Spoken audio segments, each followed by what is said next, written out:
الحمد لله لأهله والصلاة على أهلها أما بعد فأعوذ بالله من الشیطان الرجیم بسم اللہ الرحمن الرحیم۔ آپ تمام حضرات کو پتہ ہوگا کہ مبارک ثانی کیس کے حوالے سے تمام مذہبی جماعتیں اپنا احتجاج ریکارڈ کروا رہی ہے اور سراپا احتجاج ہے، لیکن ہمارے بعض مسلمانوں کو شاید یہ گمان ہونے لگا ہے کہ شاید اس کیس میں قادیانیوں کو مسلمان کیا جا رہا ہے یا قادیانیوں کو علی الاعلان اپنے مذہب کی تبلیغ کی اجازت دی جا رہی ہے۔ تو یاد رکھے کہ یہ کیس اس نوعیت کا نہیں ہے، بلکہ مختصر یہ سمجھے کہ تفسیر صغیر نامی ایک کتاب جس کو قادیانیوں کے ہاں ایک خاص اہمیت حاصل ہے، کیونکہ یہ مرزا بشیر الدین محمود کی کتاب ہے، اور یہ مرزا بشیر الدین محمود قادیانیوں کے ہاں مرزا غلام احمد قادیانی کے بعد دوسرا خلیفہ مانا جاتا ہے،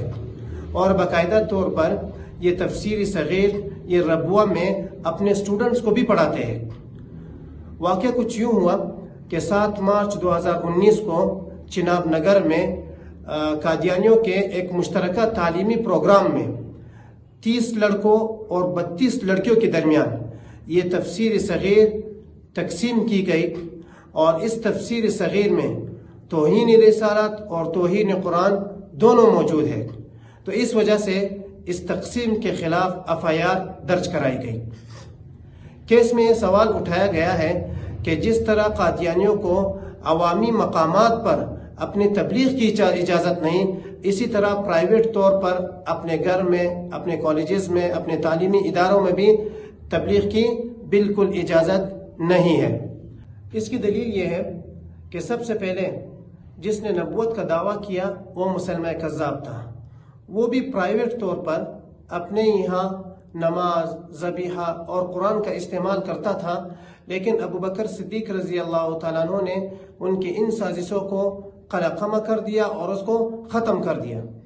اگر پرائیویٹ طور پر یہ کام جائز ہوتا تو ابو بکر صدیق رضی اللہ تعالیٰ عنہ کبھی بھی مسلمہ کذاب کے خلاف یہ اقدام نہ کرتے۔ اس سے یہ پتہ چلتا ہے کہ جس طرح عوامی مقامات پر ان کو تبلیغ کی اجازت نہیں، تو پرائیویٹ طور پر بھی ان کو تبلیغ کی اجازت نہیں ہونی چاہیے۔ اب رہا یہ مسئلہ کہ ختم نبوت کا یہ مسئلہ کیوں اتنا اہم ہے، تو یاد رکھیں کہ ختم نبوت کو ماننا دین اسلام کے ارکان میں سے ایک رکن ہے، اور تمام امت کا اس بات پر اتفاق ہے کہ اللہ تعالیٰ کی وحدانیت میں کسی کو شریک کرنے سے انسان کافر ہو جاتا ہے، تو اسی طرح نبی صلی اللہ علیہ وسلم کی نبوت میں بھی کسی کو شریک کرنے سے انسان دائرہ اسلام سے خارج ہو جاتا ہے۔ اس وجہ سے کہ قرآن مجید کے 100 آیات اور نبی کریم صلی اللہ علیہ وسلم کے 200 سے 300 ارشادات اور بزرگوں کے 1500 سے زیادہ ارشادات اس بات پر گواہ ہے کہ نبی کریم صلی اللہ علیہ وسلم کی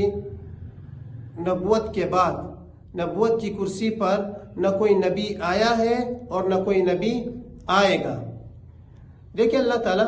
قرآن پاک میں فرماتے ہیں کہ ما کان محمد ابا احد من رجالکم ولکن رسول اللہ وخاتم النبیین، کہ محمد صلی اللہ علیہ وسلم تم مردوں میں سے کسی کے باپ نہیں ہیں، لیکن وہ اللہ تعالیٰ کے رسول اور خاتم النبیین ہے، یعنی نبیوں میں سے سب سے آخری نبی ہے۔ اور اسی طرح حضرت ثوبان رضی اللہ عنہ سے روایت ہے کہ نبی کریم صلی اللہ علیہ وسلم نے ارشاد فرمایا کہ میرے بعد 30 جھوٹے پیدا ہوں گے، ہر کوئی یہ کہے گا کہ میں نبی ہوں، لیکن نبی صلی اللہ علیہ وسلم فرمانے کہ میں آخری نبی ہوں، میرے بعد کوئی نبی نہیں آئے گا۔ اب ان دونوں دلیلوں سے، یعنی قرآن مجید کی آیات سے اور احادیث سے یہ پتہ چلتا ہے کہ نبی کریم صلی اللہ علیہ وسلم کے بعد کسی نبی نے نہیں آنا۔ تو اب جو بھی اس آیات اور ان حدیث سے انکار کرے گا تو لا محالہ وہ دین اسلام سے خارج ہو جائے گا۔ قریب کے زمانے میں ایک شخص مرزا غلام احمد قادیانی نے بھی ان دلائل کا انکار کر کے نبوت کا دعویٰ کر لیا، اور ہمارے بہت سے مسلمانوں کو وہ گمراہ بھی کر چکا تھا، لیکن علماء ربانیین نے اور بہادر قوم کے جرت مند بیٹوں نے اپنے جانوں کے نذرانے پیش کر کے ان کے باطل عقائد کو بے نقاب کیا۔ آخر میں اتنی بات عرض کرنا چاہوں گا کہ آج اس دور میں لاکھوں مسلمانوں کو مرتد بنایا جا رہا ہے، اور ان کے نظریات اور افکار کو خراب کیا جا رہا ہے۔ ان میں تفسیر صغیر نامی تفسیر پھیلائی جا رہی ہے جس میں توہین رسالت، توہین قرآن دونوں موجود ہے۔ تو ہماری ذمہ داری بنتی ہے کہ ہم ڈٹ کر ان کا مقابلہ کریں،